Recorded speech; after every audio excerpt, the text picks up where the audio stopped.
Assalamualaikum warahmatullahi wabarakatuh. Alhamdulillah, alhamdulillahi rabbil alamin, wassalatu wassalamu ala asrofil anbiya'i wal mursalin, syahidina wa maulana Muhammadin wa ala alihi wa sahbihi ajmain, amma ba'd. Pertama-tama, marilah kita panjatkan puji dan syukur atas kehadirat Allah Subhanahu wa Ta'ala yang telah memberikan kekuatan, kesehatan, lahir dan batin kepada kita semua. Salawat serta salam tidak lupa pula kita kirimkan kepada Nabi Muhammad SAW yang telah membawa kita dari alam kegelapan hingga alam terang menderang seperti saat ini. Perkenalkan, nama saya Nur Akila, kelas M94. Hari ini saya akan membawakan ceramah atau dakwah dengan tema bagaimana Islam membangun persatuan dalam keragaman. Saudara-saudariku kaum muslimin rahimakumullah. Islam merupakan petunjuk bagi umat manusia menuju jalan yang benar, jalan yang lurus, jalan yang sesuai dengan tuntunan kitab suci Al-Quran yang telah diajarkan oleh Nabi besar Muhammad SAW.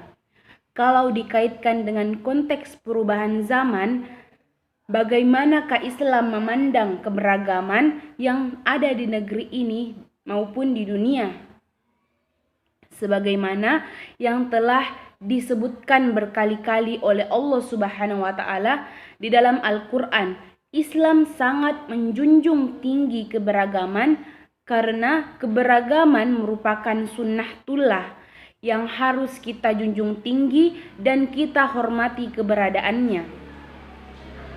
Saudara-saudariku kaum muslimin rahimakumullah, seperti dalam Quran surat Al-Hujurat ayat 13, Allah Subhanahu wa Ta'ala telah berfirman, "Wahai para manusia, sesungguhnya kami menciptakan kamu dari seorang laki-laki dan seorang perempuan dan menjadikan kamu berbangsa-bangsa dan bersuku-suku supaya kamu saling mengenal."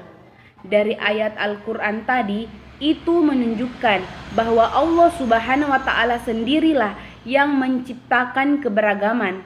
Artinya, keberagaman di dunia ini sangat mutlak adanya.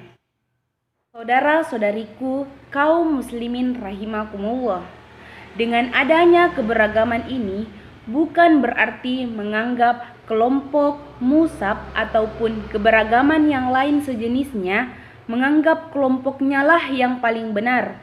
Yang harus kita ketahui di sini adalah keberagaman sudah ada sejak zaman para sahabat, yaitu ketika Nabi wafat, para sahabat mengklaim bahwa dirinya lah yang pantas untuk menjadi pengganti Nabi. Ajaran Islam mengutamakan persaudaraan atau ukhuwah dalam menyikapi keberagaman. Istilah ukhuwah dijelaskan dalam Quran surah Al-Hujurat ayat 49.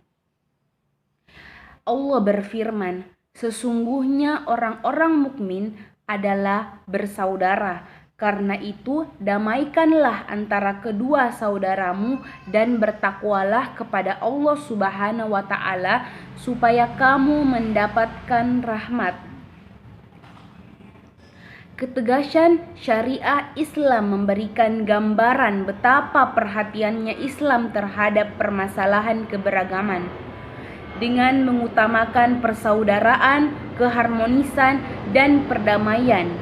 Beberapa hadis memberikan perumpamaan bahwa sesama muslim diibaratkan satu tubuh. Perumpamaan kaum mukmin dalam sikap saling mencintai, mengasihi, dan menyayangi seumpama tubuh.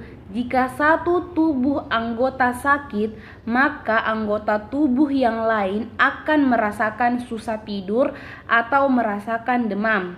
Hadis riwayat Muslim.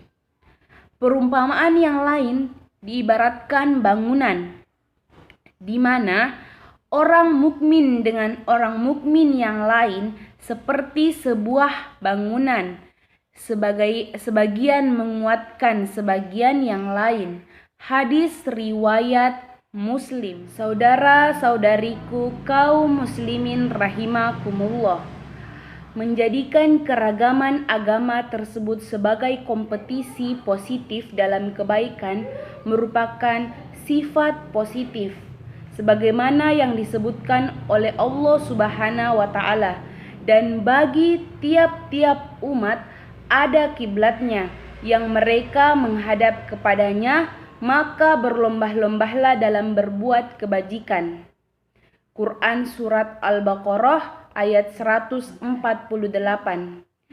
Ketika ada pemeluk agama lain berbuat amal sosial dengan semisal melakukan advokasi terhadap masyarakat tertindas seperti kaum buruh, pelecehan seksual dan sebagainya, maka kita tidak boleh begitu mencurigainya sebagai gerakan permutadan atau bahkan berusaha menggagalkannya, tetapi hal tersebut haruslah menjadi pemacu kita kaum muslimin untuk berusaha menjadi lebih baik dari mereka dalam hal amal sosial. Saudara-saudariku kaum muslimin rahimakumullah, Allah telah berfirman, "Hai orang-orang yang beriman, jauhilah kebanyakan dari prasangka, karena sesungguhnya sebagian dari prasangka adalah dosa.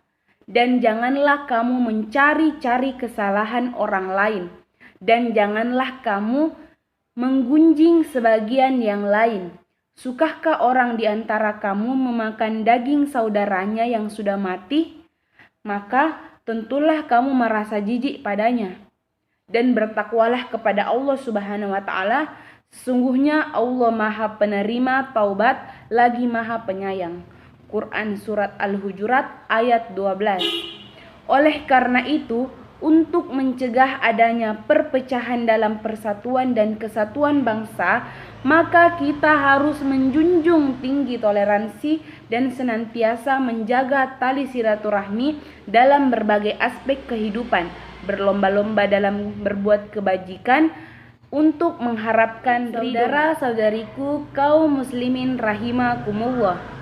Demikianlah dakwah agama yang dapat saya sampaikan pada kesempatan ini.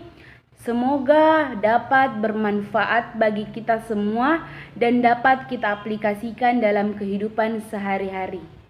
Lebih dan kurangnya mohon dimaafkan. Yang benar datangnya dari Allah Subhanahu wa taala, dan yang salah, hilaf atau keliru datangnya dari diri saya pribadi sebagai manusia biasa yang tidak pernah luput dari salah dan dosa. Khairul kalam, subhanaka Allahumma wa bihamdika, asyhadu an la ilaha illa anta, astaghfiruka wa atubu ilaik. Wassalamualaikum warahmatullahi wabarakatuh.